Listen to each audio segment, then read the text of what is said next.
I welcome everyone to our budget workshop, Monday, March 24th. We'll have our finance director who will come up and give us a wonderful report that he's crafted. Yes, sir. All right, how's everybody doing tonight? Good? All right. That was quiet. This mic work? Yeah. Okay, if you'll look at your budget packet that we provided for you for January, on page 1, that's our sales tax for the month that we received in January, and this would have been for November of 2024, was $263,000. That's about $4,000, almost $5,000 more than we got in January of 2024. So puts us up almost 2% over 2024 to start out. Our numbers for February and for March are really strong. I got March's today. In February, which is going to be our number for December, we had $263,000. So it was our largest February for December that we had ever had.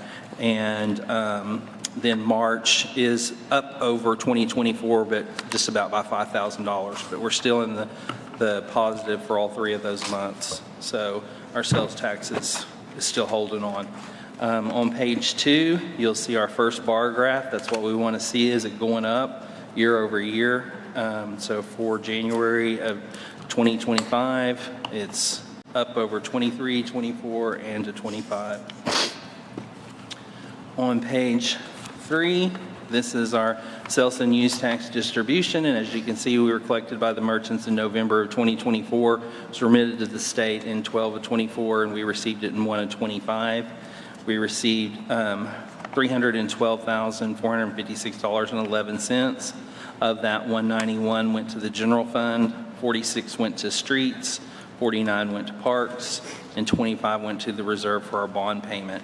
If you look kind of out there to the right, this is the new box that we're going to add for this year, so we can kind of keep up with an annual running total of what each of those departments is getting on an annual basis. So that has January's numbers in it, so next month it'll be a little higher with February's. So the next page is just our breakout from the state that we get. There was $321,000 in deposits, $9,000 in a service charge, $1,000 in interest that they paid us. So we received $312,000. Yes. Okay, a couple of questions. For the 2025 increase, and this could be December, January, and even moving forward, when we see the increase, do you think some of it, and you probably can't answer it because it's going to be businesses, have been increased like in room rates, increase in food, increase in liquor, Yeah, like the amount that has been passed on to the consumer? That we don't have any of that information. We just get the basic Okay. information of how much of the tax that's coming in. We are tracking the inflation rate to see where inflation was at. The inflation in the month of January was at 3%. So, tracking a little bit behind inflation, but we are steady with the previous. Yeah, I mean, it's better than the other way. Yeah. And then on the service charge, I was looking back on my notes, and I think in our January 24th meeting, was that the service charge we were going to try to talk to legislation about? The 3%, Yeah. I believe it is. Is that your understanding? Yeah, what they said at Municipal League last time is that they are in process of negotiation with them on that to see if they can get some type of reduction in that. I think they're trying to get it down from 3 to 1%, because basically that was put in there to fund their department, to basically just run their department. It wasn't to make any money. And as the towns have increased, we've increased in size and population and all that kind of stuff, this 3% has become a huge windfall for this department, and they don't need that money to operate on. And so they were going to try to get them to be more realistic in what they needed to operate on, and get us back down to find out what that percentage was and maybe take it down to a 1.5% or something. So do you know when we might get an answer on that? All I know right now is in negotiations Yeah. that they haven't anything in You're dealing with the legislation. legislation. Yeah, And, if that's not in their interest, they probably aren't going to do it. yeah. so- We're not getting any traction from our legislators in getting it reduced. At least what I'm hearing from Municipal League. I mean, we try to push it every year or every legislation, and we're just not getting anybody to sponsor it. Okay. Michael, Yes, sir. I know we're putting back this bond payment money, Yes, right, sir. in reserve, and it's going to be gathering interest for us. Yes. What is the interest we're paying on the bond payment? Do they balance out?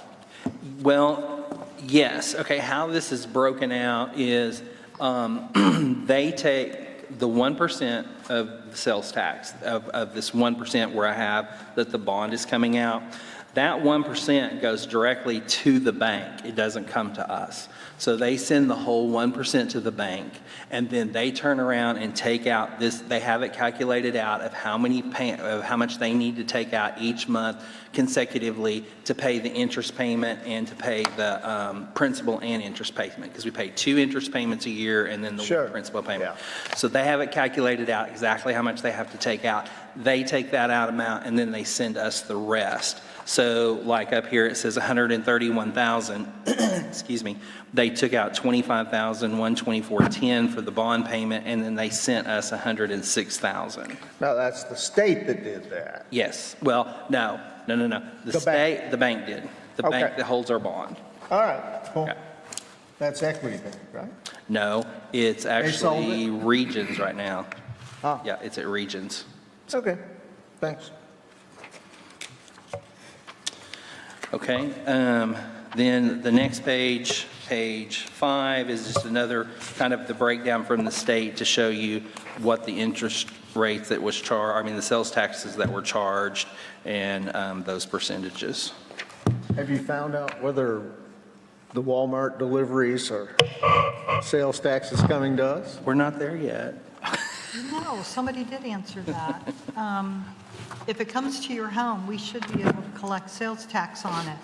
But That's what I thought. if you order and do a pickup, then we don't get the sales tax. Of course.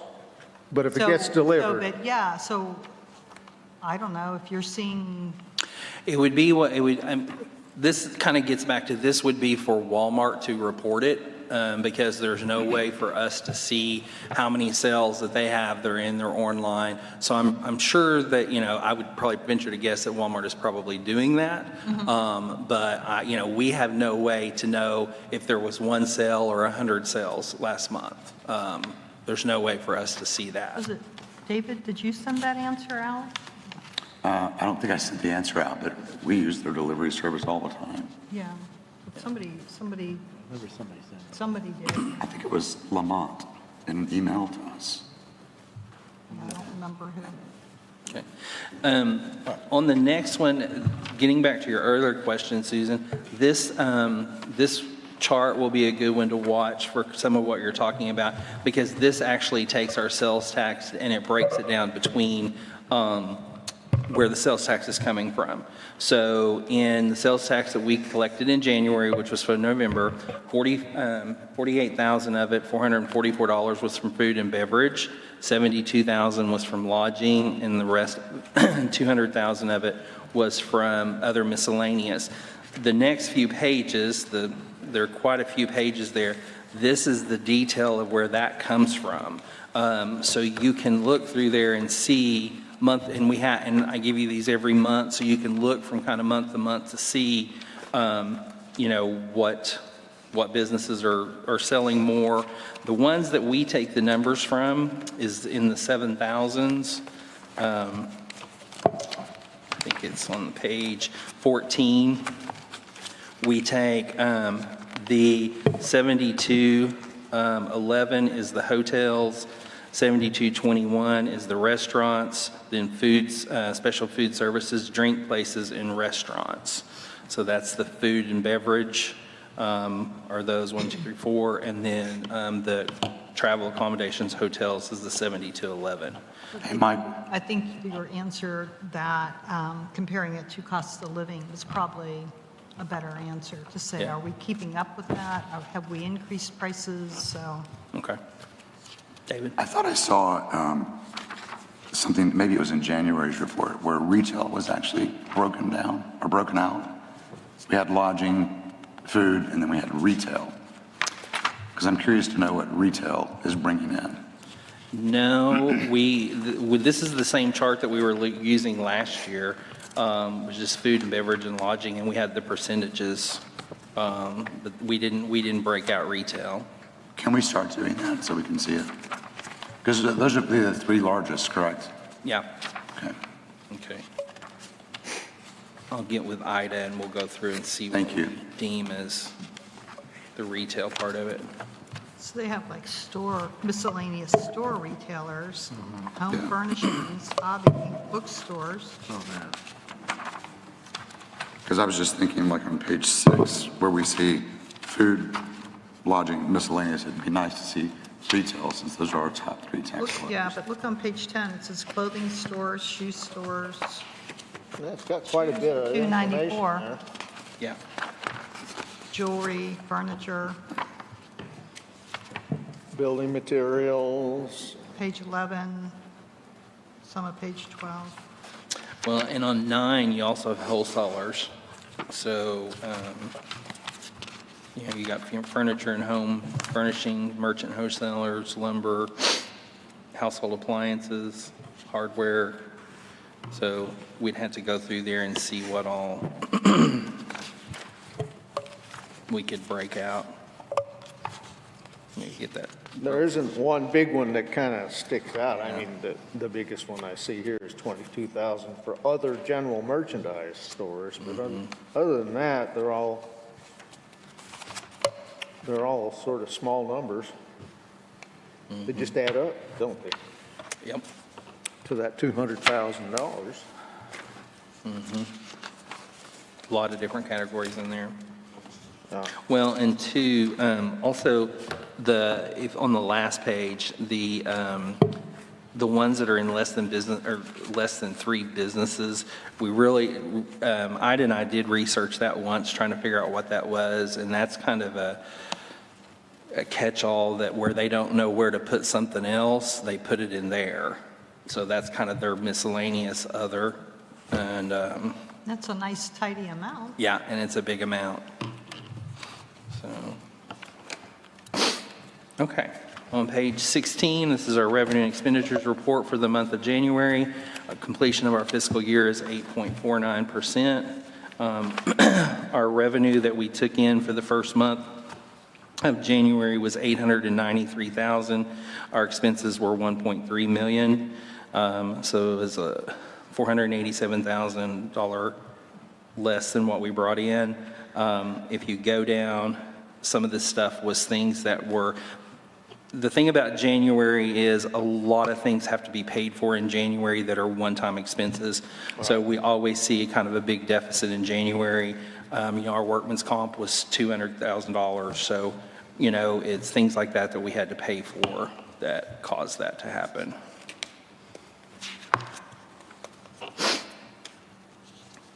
The next few pages are the detail, if there's any questions on any of that.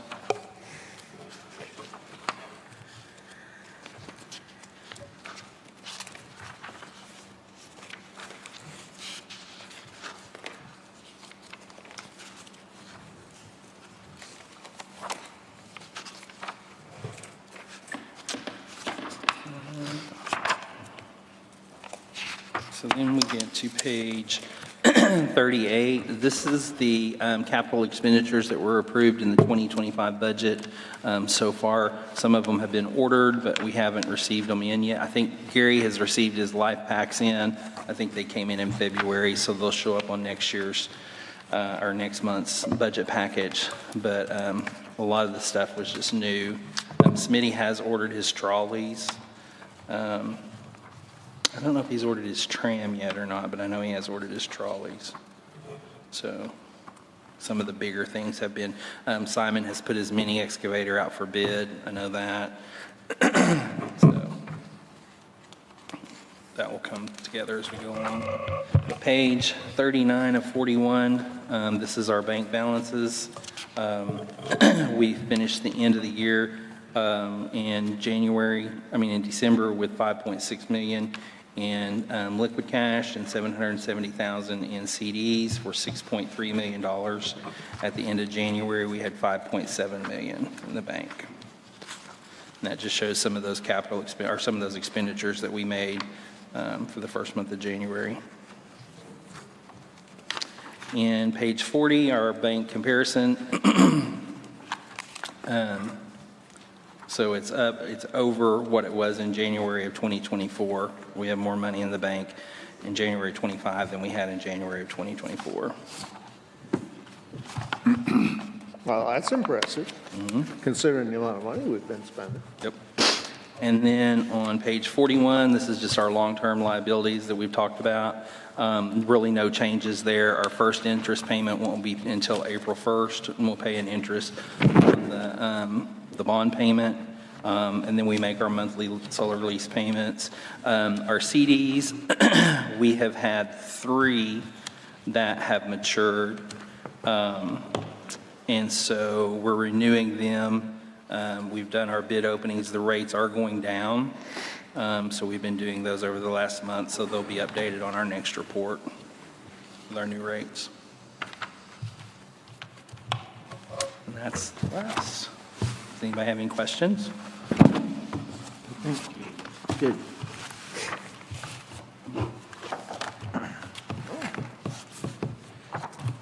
Same old, same old. I do want to close with one thing. Last week, our last council meeting, you did accept our audit that we had. I was extremely proud of that. That is one of the best audits that the city has had in a long time, over all of our divisions. And what I wanted to say is I want to thank publicly my team that works underneath me. They've done an amazing job.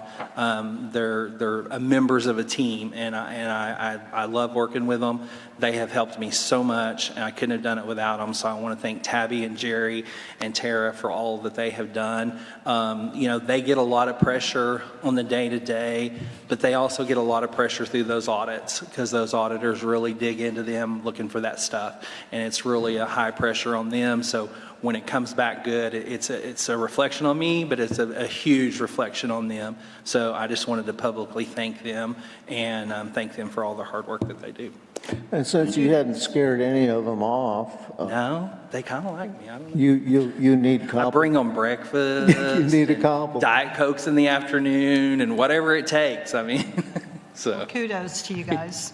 I'm really proud of them, and I'm really proud of the job they've done. So. Michael and the finance department did a great job this year with the audit, because last year we got dinged several times. And, Michael argues with them quite a bit, whether or not we deserve it. And this year we kind of got everything back down to where we should be. And we really came out, like you said, with the excellent audit. And it was quick. They got it done really super quick, and we even got in the early releases. So what they do is they have they do a bunch of audits. They take all their cleanest ones and they put them together in a group, and they do an early release. And those are the ones that they're no problems. And so we were in their early release. That's why we got it so quick and everything. So.